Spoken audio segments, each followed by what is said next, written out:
Glória a Deus.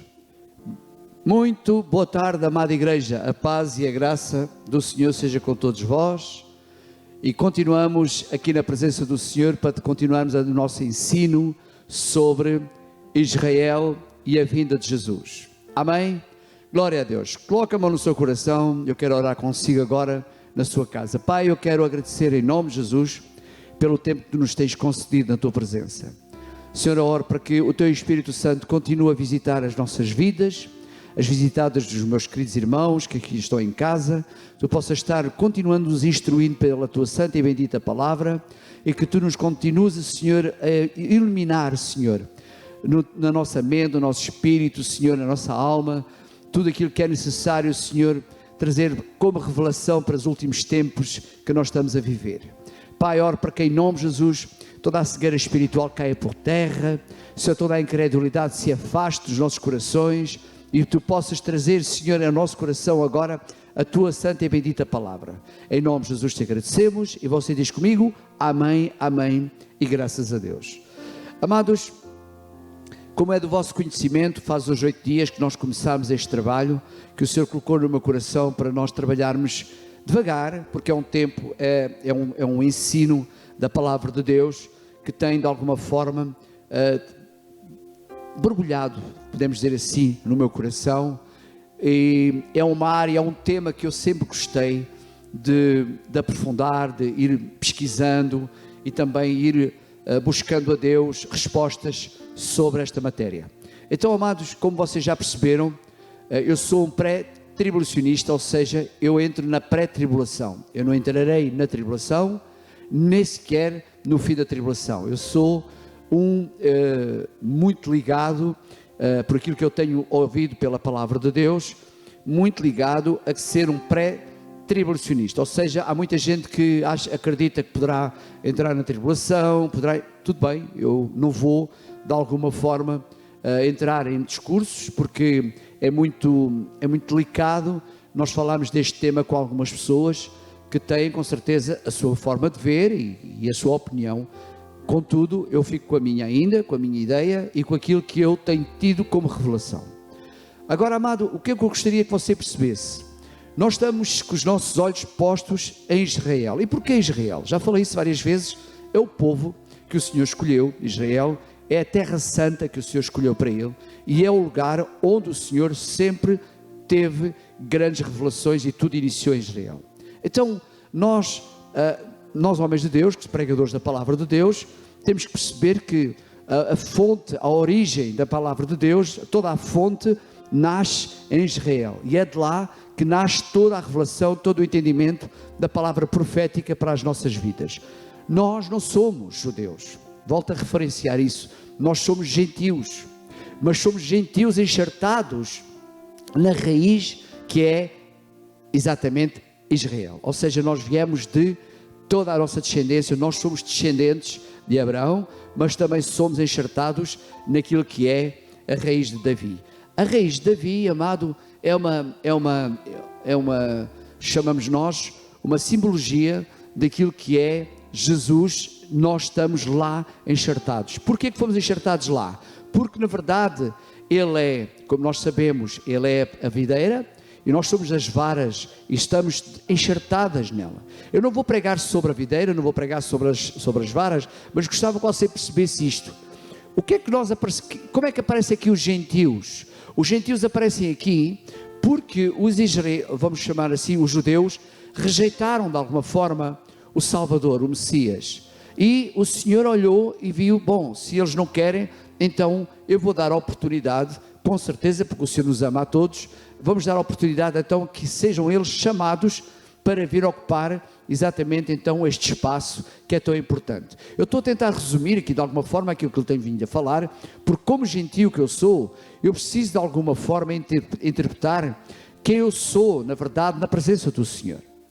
Eu sou exatamente aquilo que o Senhor falou sobre o apóstolo Paulo. O apóstolo Paulo veio para os gentios e o apóstolo Pedro veio para os judeus.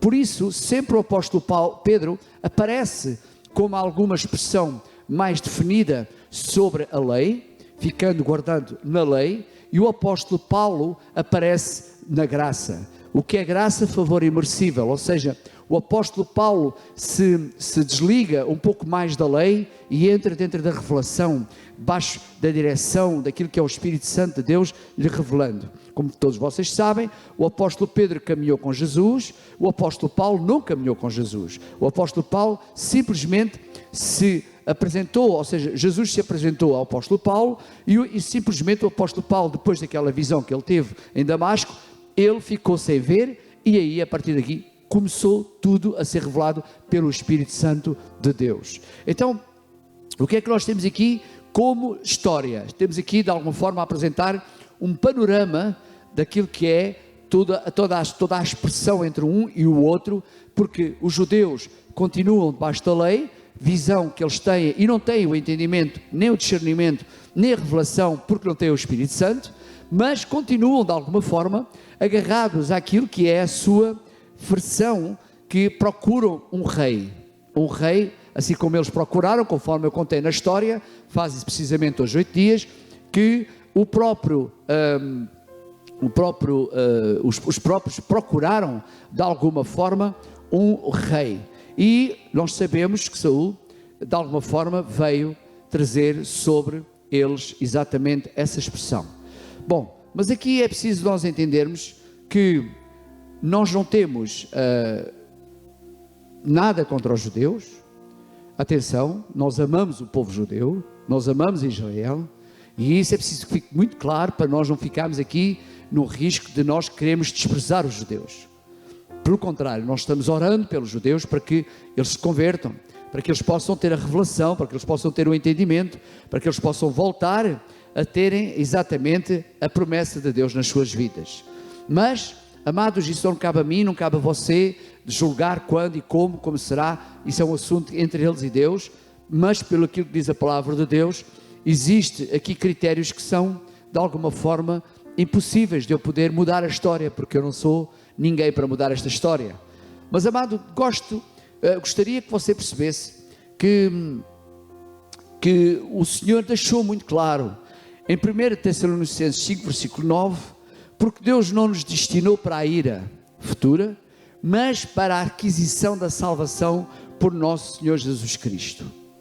Voltando para a palavra, o apóstolo Paulo escreveu no 5:1, diz assim: mas irmãos, acerca dos tempos e das estações, não necessiteis de que vos escreva. 5:2, 1 Tessalonicenses 5:2, 1 Tessalonicenses, porque vós mesmos sabeis muito bem que o dia do Senhor virá como um leão, como um ladrão de noite. Amado, a palavra fala claramente entre o versículo 5:3 e o versículo 5:9, aqui duas expressões muito importantes. Mas antes de eu explicar esta parte, deixe-me falar aqui um pouquinho sobre esta estação. A estação, amado, todos nós percebemos que as estações têm de alguma forma que ser vistas de uma forma muito clara sobre aquilo que é os princípios, daquilo que é a necessidade de percebermos que cada estação é para nós podermos perceber. Por exemplo, quando é a primavera, quando é o verão, é o verão, quando é o outono, é o outono, quando é o inverno, é o inverno. O Senhor preparou as estações e as primaveras, as estações, para nós podermos de alguma forma identificar o momento do tempo do ano que estamos a viver. E isso, amado, procurando um pouco o que é que isto quer dizer para nós. Não necessitais muito que vos escreva sobre as estações. Olha o que a palavra do Senhor diz. Porque, na verdade, o apóstolo, quando escreve esta mensagem, nos deixa aqui que o dia do Senhor virá como um ladrão de noite. Bom, a minha preocupação nestes últimos tempos tem sido exatamente o quê? Procurar exaustivamente estar mais próximo da revelação, da palavra, do entendimento, para podermos, de alguma forma, podermos estar mais perto e nos alinharmos com a vinda do Senhor. Para isso, eu preciso fazer o quê? A palavra do Senhor diz claramente que quando voltar, que nos achar servindo assim. Porque há muita gente, amado, que, perdoem-me o que eu vou dizer, é um desabafo meu, mas sinto-me um pouco preocupado com muitas pessoas que andam com tantas coisas para, de alguma forma, tentarem se justificar porque que elas são, porque que elas me desprezaram, não sei o quê. Amado, olha o que a palavra do Senhor fala aqui, em Filipenses 2, versículo 14. Fazei todas as coisas sem murmurações nem contendas, para que sejais irrepreensíveis e sinceros, filhos de Deus inculpáveis, no meio de uma grande geração corrompida e perversa, entre a qual resplandeceis como astros do mundo, retendo a palavra da vida, para que no dia de Cristo possa gloriar-me de não ter corrido em vão, nem trabalhado em vão. Amado, eu gostaria que percebêssemos o seguinte: está na hora de nós, de alguma forma, pararmos um pouco com nossos achismos. E eu quero que vocês percebam muito que este ensino que eu tenho vindo a trazer sobre vocês nestes últimos dias, já vamos com uma semana, que vocês percebam e entendam que a minha preocupação é que nós nos possamos alinhar o máximo possível com toda a direção da palavra de Deus, mas principalmente vamos nos deixar de murmurações, vamos nos deixar de mimimis. Amado, os mimimis não nos vão levar a lado nenhum. Quem tem razão, quem deixa de ter. Amado, o que importa é que tu e eu estejamos preparados e alinhados para o grande dia. Olha o que o Senhor diz, a palavra é muito clara: sinceros, filhos de Deus inculpáveis, no meio de uma geração corrompida e perversa, entre a qual resplandeceis como astros no mundo. E para isso, amado, temos que ser sinceros. E ouça bem, aqui retendo a palavra da vida, é isso que eu tenho que reter, mais nada, para que no dia de Cristo possa gloriar-me de não ter corrido em vão, não ter trabalhado em vão. O apóstolo Paulo só estava a pedir: por favor, deixem-se de murmurações, deixem-se de críticas. Mas apóstolo, o que é que isto tem a ver com Israel? O que é que isto tem a ver com a vinda de Jesus? Exatamente, vocês já vão ver à frente, porque vamos procurar as vestes embranquecidas que Jesus pediu para nós termos. Mas, amado, deixe-me falar um pouquinho mais aqui, portanto, entre o versículo 5 e o versículo 5.3 e o 5.9, vamos ver aqui o que é que fala aqui em 1 Tessalonicenses, para você perceber de alguma forma, a minha explicação. E é importante perceber aqui, querem ver? Diz assim, vamos ler a partir do versículo 3, diz assim: pois que quando disserem há paz e segurança, então sobrevirá repentina destruição, como as dores de parto àquela que está grávida, de modo nenhum escaparão. Amém? No versículo 9, olha o que é que diz a palavra de Deus: porque Deus não nos destinou para a ira, mas para a aquisição da salvação por nosso Senhor Jesus Cristo. Entre uma coisa e outra, diz assim no versículo 4: mas vós, irmãos, já não estáis em trevas, para que aquele dia vos surpreenda como ladrão. Estão a ver? Já não estamos em trevas. O que é que nós temos? A revelação, nós temos o Espírito Santo, aquilo que os judeus não têm. Não têm porque não é que o Senhor não queira, é porque eles não querem. Então, como não quiseram, não aceitaram a Cristo ou Messias, a revelação não está com eles. Olha o que o Senhor diz: porque todos vós sois filhos da luz e filhos do dia, nós não somos da noite nem das trevas. Não durmamos, pois, como os demais. Olha com atenção: mas vigiemos e sejamos sóbrios. Porque os que dormem, dormem de noite, e os que se embebedam, embebedam-se de noite. Mas nós, ouça com atenção, nós que somos do dia, sejamos sóbrios, vestimos-nos da couraça da fé e do amor, e tendo por capacete a esperança da salvação. Entre este espaço e o outro, nós temos aqui duas situações importantes. De uma fala para nós, os que temos a luz, filhos da luz. Outros são os que estão apagados, os que dormem e que estão bêbados. Bêbados com o quê? Olha que aqui fala uma bebedeira. Mas porquê? Entre o dormir e uma bebedeira é uma coisa estranha. Versículo 7. Porque os que dormem, dormem de noite, e os que se embebedam, embebedam-se de noite. Não sei se você percebeu. Olha aqui. Os que dormem são aqueles que de alguma forma não querem despertar e preferem se embebedar com coisas que não são da vida, têm nada a ver com a luz. Ouça com atenção a revelação do Espírito Santo de Deus aqui nesta matéria. Aqui o Senhor está a falar que ele por várias vezes chamou a atenção, e nós já vamos ver lá atrás, porque o Senhor trouxe algo muito importante. Eu penso que não será hoje ainda, não conseguirei ainda falar nisto, mas tem aqui uma grande revelação guardada, que o Senhor tem colocado no meu coração, muito importante, uma matéria muito forte. Mas falando aqui claramente, para os que dormem, quais são estes que dormem? Quem vocês acham que são os que dormem? Não estão mortos, estão a dormir. São aqueles que não estão de alguma forma despertos para a revelação. São aqueles que não estão de alguma forma convertidos ao Senhor. São aqueles que rejeitam, têm rejeitado, estão a dormir. E então diz que simplesmente se embebedam os que estão de noite. Mas, no versículo 7, 8, mas nós quem? Eu e você, que temos Cristo, que somos do dia, sejamos sóbrios. E olha aqui, vestindo-nos da couraça da fé e do amor, e de tendo o capacete da salvação, da esperança da salvação. O que é que eu tenho que ter aqui revestido neste entretanto? Não é o meu mimimi, não é o meu achismo, não é o meu posso, eu acho, não.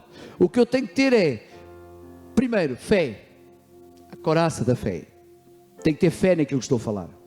Tenho que ter fé naquilo que estou a pregar. Tenho que ter fé naquilo que estou a ouvir. Porque se eu não tiver fé, amado, nada disto serve para nada. Lamento dizer, mas temos muita gente que ouve, mas não quer acreditar, ou não quer receber. Amado, é como o sino que tine, e que não faz nada mais do que só o seu barulho. Ou como a onda que vai e volta, e que nada mais faz que isso. Então é preciso ter muito cuidado, porque aquilo que eu preciso, olha aqui, no versículo 8 ele fala assim, mas nós somos do dia, sejamos sóbrios, acordados, despertos, atentos, estamos bem avivados, sóbrios. Depois, vestindo a couraça da fé. Amado, eu tenho que estar vestido com a minha grande capa de fé. Eu tenho que em tudo pôr fé. Eu tenho que declarar fé. Eu tenho que pensar fé. Eu tenho que sentir fé. Eu tenho que trabalhar, que a fé é aquilo que vence o mundo. E é isso que eu tenho que trabalhar. Fé. Aleluia. Se você não tiver isso, dificilmente você vai ter o entendimento daquilo que eu estou a falar. Depois, outra coisa que eu tenho que estar cheio do amor de Deus. Amor, amado, se nós formos procurar e ver o fruto do amor, os frutos do amor são, eu poderia estar aqui a enumerá-los, mas rapidamente. O amor tudo pode, tudo sofre, tudo espera, não se suspeita mal. O amor, amado, o amor vence todas as coisas. O amor, enfim, é um infinito, mas o amor tem que ser genuíno, não tem que ser um amor fingido. Eu tenho que ter um amor por aquilo que estou a realizar, por aquilo que estou a fazer, por aquilo que estou a cuidar. Eu tenho que ter um amor pelas coisas do Senhor, pelo amor pelas ovelhas do Senhor. Eu tenho que ter um amor pela igreja do Senhor, porque se eu não tiver amor, amado, nada disto serviria, porque eu posso ter muita fé, mas sem amor, não serviria para nada. Então amor, amado, como é que eu posso suspeitar, como é que eu posso falar, como é que eu posso estar com tantos mimimis? Amado, eu preciso ter as minhas vestes branqueadas. Há muita gente que anda enganada, fala muito que Jesus vai voltar e que está-se a purificar, está-se em santidade, mas quando houve um apóstolo, não desprezam. Quando houve um pastor, desprezam. Ainda aqui há dias estavam a falar, você ouviu o que o pastor tal falou? Disse assim, não, sim, mas qual é o problema?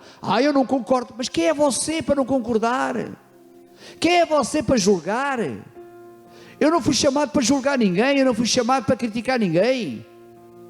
Cuidado com as murmurações, amado. Está na hora da igreja se branquear e parar com murmurações. Você não concorda, calce. Você concorda, fique calado na mesma. Amado, nós não temos que andar aqui, de alguma forma, nós não fomos chamados pelo Senhor para sermos polícias. Eu não vim para policiar ninguém, você não tem que policiar a mim, eu não tenho que policiar você. A palavra do próprio Senhor, quando fala lá em Santa Ceia, fala claramente, cada um faça o quê? Examine-se o homem a si próprio. Eu tenho que me examinar, se eu estou bem, se estou mal, tenho que ir diante do Senhor, pedir perdão e resolver a questão e acabou. Mas se todos fossem como eu, acredito que não era necessário as pessoas virem para o confessionário. Há muita gente que tem que vir para a igreja para fazer confissão de pecados. Posso confessar? A Bíblia é clara, é bíblico. Confessai as vossas culpas uns aos outros, para que venha o perdão. Mas, amado, principalmente confesse as suas culpas ao Senhor. Tenha coragem de enfrentar o Senhor e dizer: Senhor, perdoa-me que eu sou pecador. O publicano estava ali exatamente quando entra numa presença e estava dois, um fiel que se apresenta diante do Senhor, um batendo no peito: eu sou isto, eu sou aquilo, eu sou dizimista, eu estou na igreja, não falho nos cultos. E ele estava deitado o outro de lado: Senhor, perdoa-me, porque eu não sou digno de nada. Ou seja, estava ali se humilhando na presença do Senhor. Acho que nós precisamos ter corações humildes. Nós precisamos, para nos preparar para esta estação. Amado, a camisola que eu visto no inverno não é a mesma que eu visto no verão. O que é que isto quer dizer? Eu tenho que me ajustar à estação da época. Está na hora de você se ajustar, se alinhar à estação da época. Eu vou falar muito sobre alinhamento profético. Nós temos falado muito sobre alinhamento profético. Uma das coisas do início que nós falámos este ano, alinhamento profético 2020, eu vou falar muito sobre isso. Mas nós precisamos nos alinhar, não é só para ouvir. Você não está aqui como um contador de histórias: eu estou cansado de falar isto e volto a repetir. Eu não estou aqui para andar a entreter ninguém. Eu tenho mais que fazer que andar a entreter, a afagar corações.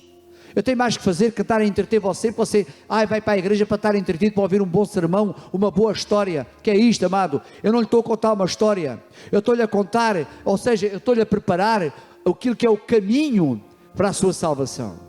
E a minha também. Eu não posso continuar ignorando que Jesus está voltando, mas eu preciso me alinhar com a sua vontade. Amém, igreja? Glória a Deus. Amado, eu gostaria de interromper por aqui, porque eu preciso, de alguma forma, trabalhar um pouco mais, mas hoje já não temos tempo. Vamos deixar para amanhã um pouco mais do resto deste tema, que é tão importante. Não perca amanhã mais um tema sobre a vinda de Jesus a Israel, porque você vai gostar de continuar a estar connosco para ter a interpretação e a revelação da palavra de Deus. Pai, te agradeço em nome de Jesus por este tempo em que estamos na tua presença. Agora guarda os nossos corações, guarda a semente que foi lançada no nosso coração e livra-nos de toda qualquer ação do inimigo. Em nome de Jesus te agradecemos. E você diz comigo: amém, amém e graças a Deus. Deus abençoe, meu querido, e até amanhã, se Deus quiser. Um beijo no teu coração. Deus abençoe.